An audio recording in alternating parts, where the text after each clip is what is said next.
Welcome to Audio Story. My wife is cheating on me. I'm just here to vent my frustrations and scream into the void about my current situation. I can't talk to anyone in my personal life about this. My wife is cheating on me. My wife is cheating and she has been for the past 2 months. I just don't understand. I don't even know where to start to begin to understand. We have a beautiful home, stable careers. We're not financially struggling, no drug or alcohol abuse. We attend therapy together. Our daughter is healthy, perfect. Our 6-year wedding anniversary is 3 months from tomorrow.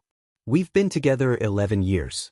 I have spent the last 2 days examining everything about us under a microscope, trying to find a crack where I went wrong. When did she become unhappy? When did this life, our life, become unsatisfactory for her?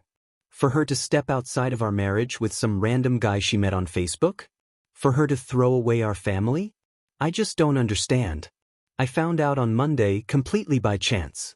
My daughter's tablet was dead. I grabbed my wife's iPad so she could watch her nighttime videos and go to sleep. Wife isn't home right now. She's on a trip and won't be back for another 4 days. I keep hearing message notifications dinging on her iPad while my daughter has it. So I took it to turn it on silent only to see a man's name I didn't recognize with a little winky face next to it. I went through everything. They've done it all. Met up, spent the night together, went on dates. They even have a romantic cruise planned for next month. The same cruise she told me was a bachelorette trip with one of her friends. All these outings that I encouraged. She told me they were with friends. I encouraged her. I was so proud she was getting out there and becoming more social. Since she expressed motherhood made her feel like a recluse. And after digging a little deeper, all these new friends she's been out with don't even exist. All lies. They are characters she's created to continue her relationship with this man. I feel like a complete and total idiot. I never second-guessed a lie she fed me. I gave her my 100% trust. We've been doing couples therapy for a year. We communicate. We go on dates. We get each other gifts. Our sex life was great. I never, not even for a second, would have suspected this. I don't know how to confront her with this. I don't want this. I don't want to split up our home. But I know that this isn't something therapy can fix. I know myself well enough to know I'll never be able to trust her again. Do I just let her go? Let her go to be with the man who clearly makes her happier than I can? My entire existence is intertwined with her. How do I even begin to untangle that and separate? I have 4 more days to sit and overthink this. I genuinely don't know what to do. This isn't about something you did or didn't do, OP. This is about her making the decision to step outside of the marriage and build an elaborate web of lies to cover it up. It's not something you could have predicted or prevented. You've been a good partner and you've given her every opportunity to communicate if something wasn't working for her. She chose to see it instead, and that's on her. I posted here almost a month ago venting my frustrations about discovering my wife's affair, and I received a magnitude of comments and messages filled with advice and kind words. For that, I thank everyone who took the time to comment or write me, and I'm sorry for anyone who related to my situation. I'm here with somewhat of an update, but mostly more venting. My life is upside down and it feels good to get it all out somewhere. Sorry if all of this is rambling and sorry for the laugh. After making my post, I took the advice of everyone and gathered up all evidence and contacted lawyers in my area. I found a really great one and went ahead and started on divorce papers before my wife got home. I also got tested for STIs and told my best friend about the situation. I took my daughter to my parents so I could have the alone time to mentally prepare myself to face my wife with this discovery. I rage-cleaned a lot and cried a lot of those last 2 days before she got back. I packed some of her stuff but then unpacked it and cried more. I had it planned to lay out all the screenshots along with divorce papers on her dining room table and just sit and wait for her, but I didn't get the chance to do that. She was supposed to get home later in the afternoon on Sunday, but she ended up getting back around 6:30 that morning. She didn't call or text in hopes of surprising me. I was up drinking coffee and you guessed it, crying when she walked into the house. I didn't greet her, I just went and got the folders of evidence and divorce papers and gave them to her. I don't remember anything she said that day, but I just said I knew, I wanted a divorce and I would keep the house as it was in my name solely. It hurt a lot. I wanted to hug her, but also scream at her. Lots of tears from her, lots of yelling at me. I didn't say anything. I told her we could discuss it at length with lawyers present once she accepted the situation and calmed down. I think someone called it gray wall in the comments of my last post. Not entirely sure, but I tried my best to do that and not show emotion and argue with her. It was really hard. Hardest thing I hope I'll ever have to do. She betrayed me, but it still felt awful making her cry. She left that day with some clothes, personal belongings, and went to her parents. My parents and best friend came to stay with me and my daughter. I had my lawyer arrange a meeting between us to discuss custody, belongings, money, everything else the following Tuesday. Well, Monday I got a call from my clinic to come in to review my results of STDI tests, and as it turns out her parting gift to me is HSV2. I cannot describe in words how angry, sad, and shattered I am. I'm still accepting it. I don't think I have yet, but I am working on it. I know it's common, very common, it's not going to kill me, but it doesn't make it suck any less. I joined a support group on Facebook. Those people are great. Going into Tuesday with that knowledge was awful. I felt so much shame bringing that up in front of not only her, but both of our lawyers. I knew if I tried to discuss it with her privately it wouldn't go well, not with the amount of anger and sadness I had in my system. She never apologized. She was a different person that day. I felt like I was looking into the eyes of a complete stranger, no emotion whatsoever. Divorce-wise, everything is cut and dry. We separated finances, the house is mine, we were just waiting the 90 days for it to finalize.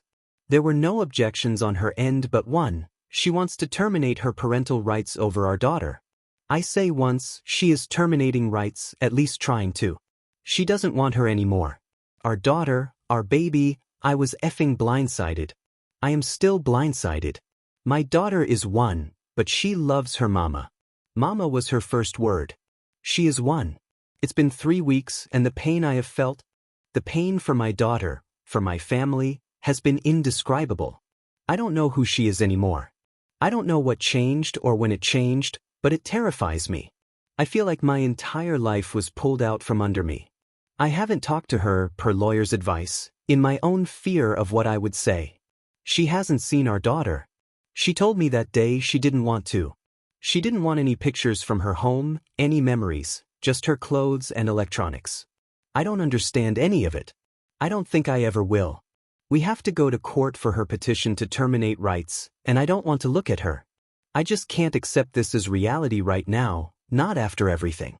I'm trying as hard as I possibly can to keep a positive outlook on everything and be strong for my family and my baby, but this has been so hard.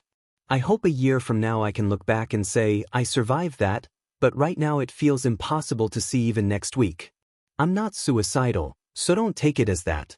I'm just emotionally, mentally, physically demolished. Absolutely demolished. This is a happy update.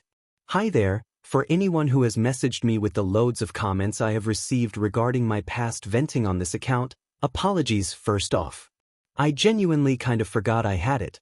Not much of a Reddit guy, but I've been getting into TikTok lately and saw a video about a super depressing Reddit story and remembered my own super depressing Reddit story.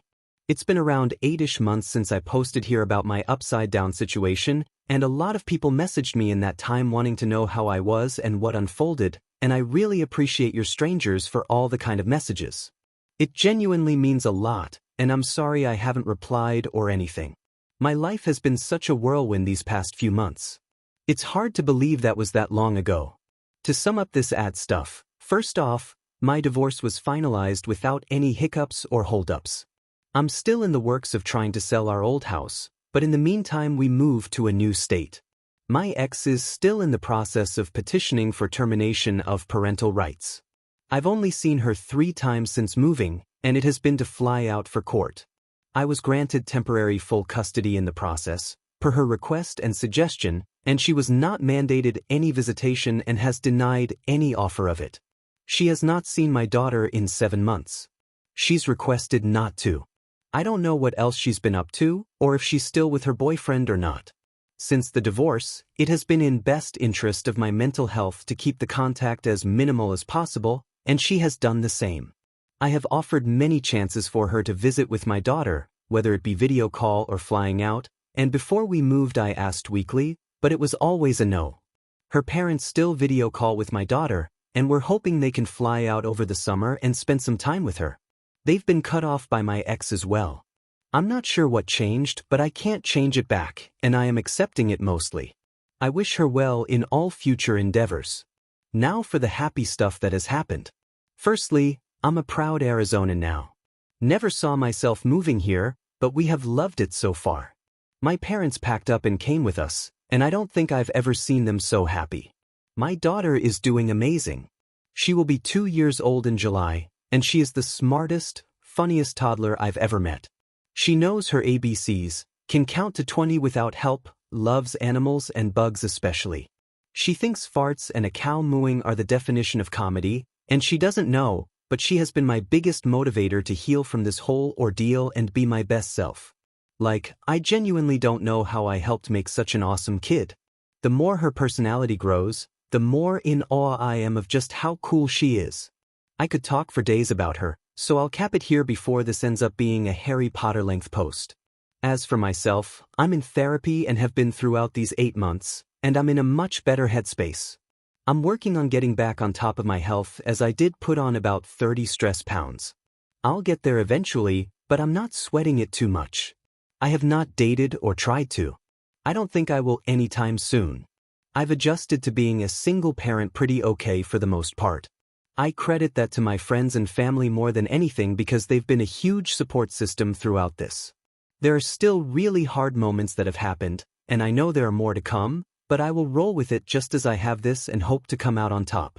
This is not the end of the world for me, even if it feels or felt like it in the moment. The sun will rise tomorrow, birds will chirp, and all will be well. Thanks to my therapist for that. Those 2 sentences have helped me immensely. Sorry this ended up being so long. I should really pick up journaling. Maybe a blog or something. But thank you again to everyone who took the time to give me advice in the hardest time of my life, and thanks again if you read this. I genuinely appreciate it. I'm sorry to hear about your ex's decision to distance herself from your daughter. It'll be her loss in the end. Your daughter is lucky to have you, and it's clear that you're doing everything you can to give her a life filled with love and stability. The relationship she has with you, and even with her grandparents, will make all the difference for her as she grows. Not only that, but you've been through so much, and prioritizing your health and your child is more than enough right now. You've got this, one day at a time. What do you make of this? Let us know below. And thank you for joining us today on our audio story. Be sure to like and subscribe and hit that notification bell so you don't miss out on our next video. Until next time.